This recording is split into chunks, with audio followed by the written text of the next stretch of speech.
হ্যাঁ হ্যাঁ হ্যাঁ হ্যাঁ, তোমাকেও তো যেন দেখলাম দোকানে এসে খালি জিলিপি খেয়ে যাচ্ছ, কিন্তু পয়সা দিচ্ছ না।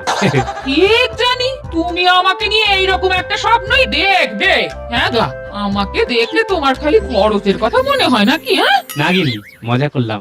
আমার সত্যি খুব কান্না পাচ্ছে গিন্নি। এই এই ভালো কথা বলি, তুমি মা বাবা স্মৃতির জন্য এবারে রথের মেলায় গাওয়া গিয়ে জিলিপির দোকান দাও। হ্যাঁ বলছো গিন্নি? তাহলে সত্যি খুব ভালো হয় জানো, আমি খুব শান্তি পাবো খুব। হ্যাঁ গো হ্যাঁ, আমি আমি তোমাকে সাহায্য করব। হ্যাঁ কিন্তু একটা সমস্যা আছে যে গিন্নি। কি? অর্থ। অত অর্থ নেই যে মেলায় দোকান দিতে পারবো। আহা, মহারাজের কাছে গিয়ে চাও না, ঋণী চাও, বলবে পরে শোধ দিয়ে দেবে। মহারাজ তোমাকে নিরাশ করবেন না। হ্যাঁ ঠিক বলেছো গিন্নি, উপায় হবেই। দাও দাও দাও দাও, ভাত দাও ভাত দাও, খেয়েই আমাকে রাজসভায় যেতে হবে।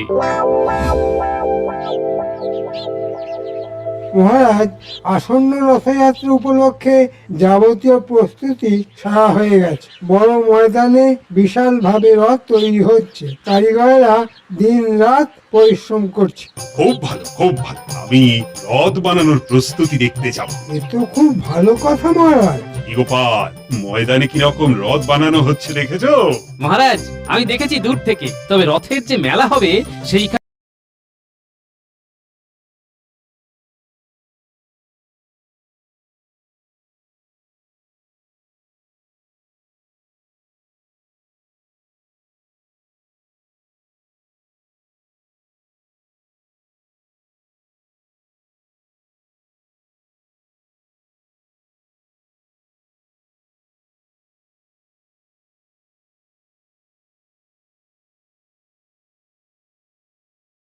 নানা রকম ভাবে দোকানিরা তাদের তাবু আর সামিয়ানা খাটানো শুরু করেছে। এটা আমি খুব কাছ থেকে দেখেছি। গোপাল মনে হয় অতিমাত্রায় পেটুক হয়ে গেছে। আগে থেকেই দেখতে গেছে মেলায় কি ধরনের খাবার পাওয়া যেতে পারে। আমি ভোজন রসিক, এ তো মহারাজের অজানা নয় মন্ত্রী মশাই। তবে আমি জানি আপনিও যথেষ্ট লোভী, কোন রকম খাবার আপনি ছাড়েন না। মহারাজ, গোপাল আমাকে অসম্মান সূচক কথা বলল। আমি যে আপনার বদ হজম হওয়ার কথা জানি মন্ত্রী মশাই, এই গুরুপাক খেয়েছিলেন বলেই বোধহয়। সে কি হয়েছে তোমার মন্ত্রী? এমন কিছু নয় মহারাজ, একটু চুয়া ঠেকুর উঠছিল। কি বলুন না বৈদ্য মশাই? হ্যাঁ মহারাজ, এমন কিছু হয়নি।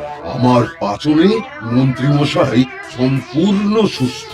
বেশ বেশ, তবে তোমাকে এখন সংযমে থাকতে হবে। কিন্তু গোপাল, তুমি মেলার ওদিকে কি দেখতে গেছিলে? আমি মনে বড় একটি বাসনা নিয়ে গেছিলাম মহারাজ। কিরকম? আমার মা বাবা রথের দিন গাওয়া ঘিয়ের জিলিপি বানাতো। এখন কাল রাতে আমি স্বপ্ন দেখলাম আমি মা বাবা মিলে গাওয়া ঘিয়ের জিলিপির দোকান দিয়েছি মেলাতে। তাই মন খারাপ করে দেখতে গেছিলাম মহারাজ। আহা, বড়ই করুণ ব্যাপার। এই স্বপ্ন কি তুমি ভোরবেলা দেখেছো গোপাল? বিলক্ষণ, একেবারে ব্রাহ্ম মুহূর্তে এই স্বপ্ন দেখার পরেই ঘুমটা ভেঙে গেল, আর দেখলাম সূর্যি মামা উঠে গেছেন। ভোরের স্বপ্ন তো মিথ্যে হয় না গোপাল। ঠিক বলেছেন, তাই ভোরের স্বপ্ন যাতে মিথ্যা না হয় তাই ভাবছিলাম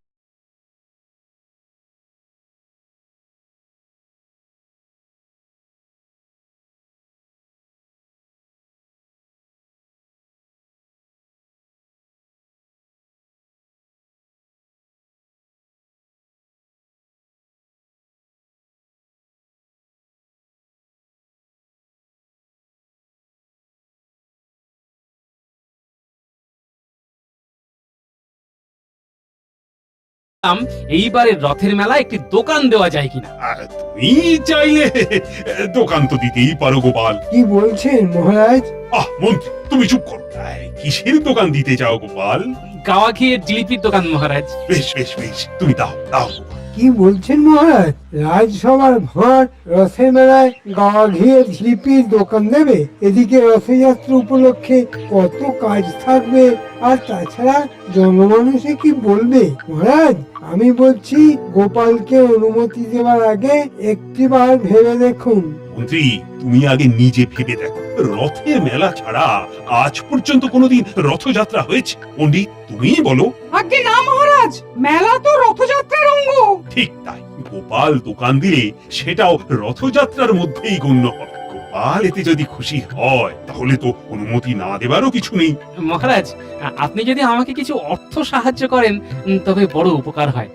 আমি মহালয়ার আগেই পরিশোধ করতে পারবো আশা করি। এই শুরু হলো মহারাজ গোপালের অনুনয় বিনয়। আমি যে গরিব মন্ত্রী মশাই, মহারাজ অর্থের অভাবে আমার স্বপ্ন পূরণ হবে না এটা কি আপনি চান মহারাজ? গোপাল, তোমার কোনো চিন্তা নেই। মন্ত্রী, তুমি খাজাঞ্চিকে বলে দাও তো গোপালকে প্রয়োজন মতো অর্থ দিতে। আপনার অশেষ দয়া মহারাজ। যত সব। গোপাল, তুমি ভালো করে দোকান দাও।